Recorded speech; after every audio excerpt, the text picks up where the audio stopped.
Wobbly door handle driving you mad? It takes 2 minutes to fix it, just grab a screwdriver. First, work out which actually is the loose part. If the whole rose plate rocks against the door, it's the plate screws. If the plate's solid, but the handle itself is wobbling, or spins on the spindle, that's a different fix. A small grub screw on the handle collar. So first, for a loose plate, look at the base of the handle. There's either a visible screw on the rose or a cover plate hiding them.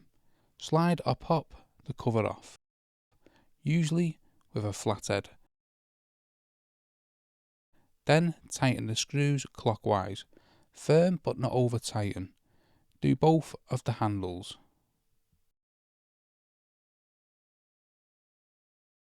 For a handle that wobbles on the spindle, look for the tiny grub screw on the underneath or the edge of the handle itself, near where it meets the door.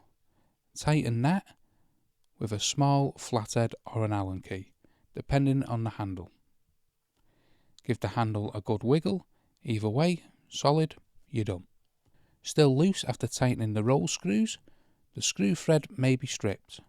You'll need a longer screw or a raw plug to give it something to bite into. If this fixes your loose door handle, subscribe for more quick fixes like this because I do them every single week.